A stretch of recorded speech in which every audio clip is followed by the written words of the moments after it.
प्रिय संस्कृत मित्राणि सर्वेभ्यो नमो नमः। आपका हमारे YouTube channel Sanskritam by Nitin sir में हार्दिक स्वागत है। मेरी तरफ से आपको संस्कृत सप्ताह की हार्दिक शुभकामनाएं।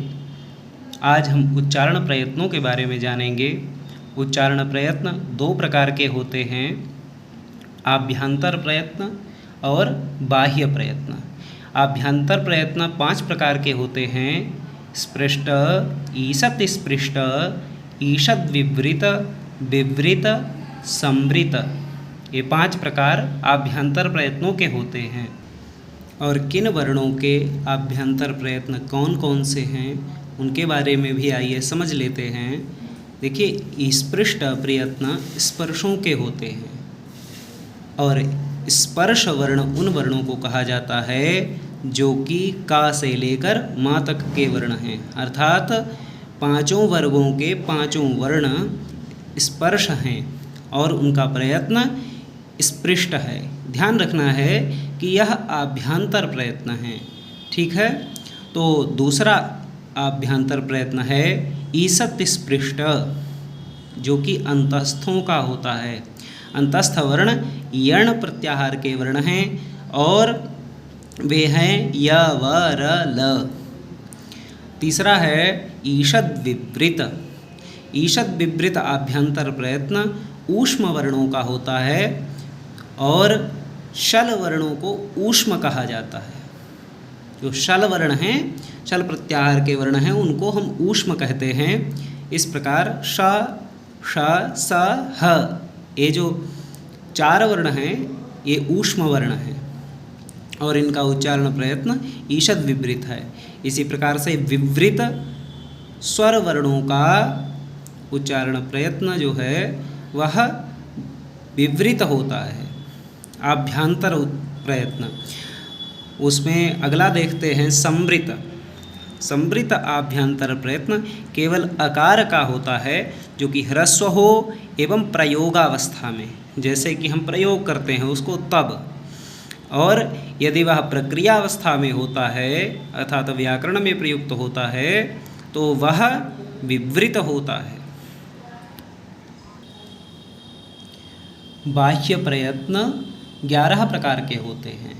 ध्यान रखिए, आभ्यंतर प्रयत्न 5 प्रकार के होते हैं और बाह्य प्रयत्न 11 प्रकार के होते हैं। वे कौन कौन से हैं? देखिए, विवार, संवार, श्वास, नाद, घोष, अघोष, अल्पप्राण, महाप्राण, उदात्त, अनुदात्त और स्वरित। इस प्रकार बाह्य प्रयत्न 11 प्रकार के होते हैं। अब ध्यान दीजिए, बाह्य प्रयत्न किन किन वर्णों का कौन सा बाह्य प्रयत्न है, तो फिर इस संबंध में हम देखते हैं। तो विवार, श्वास और अघोष बाह्य प्रयत्न होता है खर वर्णों का, जिसमें कि प्रत्येक वर्ग के प्रथम द्वितीय वर्ण आते हैं और तीनों सकार आ जाते हैं। जैसे कि प्रथम और द्वितीय वर्ण आप लोग जानते हैं कि 5 वर्ग हैं, तो उनमें से जैसे क, ख, च, छ, ट, ठ, च, छ और फिर उसके बाद आ जाते हैं ट, ठ, त, थ, प, फ। इस प्रकार से जो प्रत्येक वर्ग है उनका प्रथम और द्वितीय वर्ण और तीनों सकार ये सभी खर प्रत्याहार में आ जाते हैं और इनका उच्चारण प्रयत्न होता है विवार, श्वास और अघोष।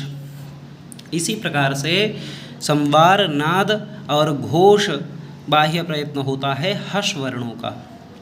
हर्ष वर्ण ह और अंतस्थ यवरल और वर्ग के तृतीय, चतुर्थ और पंचम वर्ण, ये सभी हर्ष प्रत्याहार के वर्ण हैं और हर्ष प्रत्याहार के बाह्य प्रयत्न हैं संवार, नाद और घोष। अल्प प्राण के बारे में भी देख लेते हैं। तो अल्प प्राण प्रत्येक वर्ग के प्रथम, तृतीय और पंचम वर्णों का बाह्य प्रयत्न होता है, ठीक है। और प्रत्येक वर्ग के द्वितीय व चतुर्थ वर्णों का बाह्य प्रयत्न महाप्राण है। और जो उदात्त, अनुदात्त, स्वरित हैं, ये स्वरों के भेद होते हैं जो कि मैं आपको ह्रस्व आदि संज्ञाओं की पिछली वीडियो में समझा चुका हूँ। तो इस प्रकार से आज मैंने आपको उच्चारण प्रयत्नों के बारे में पढ़ाया है। इसको आप स्मरण रखिए, ये बहुत ही महत्वपूर्ण हैं और प्रतियोगी परीक्षाओं में प्रायः करके पूछे जाते हैं, इसलिए इनको जानना अति आवश्यक है। मैंने आपको जो भी वीडियो दी हैं वो बहुत शॉर्ट हैं और एकदम नोट्स हैं आपके लिए, तो इसलिए इनको ज़रूर पढ़ें। और यदि आपको वीडियो अच्छी लगी हो तो लाइक, सब्सक्राइब एंड शेयर करें, क्योंकि जिससे कि मैं और वीडियो बनाने के लिए प्रेरणा प्राप्त करूं। धन्यवाद।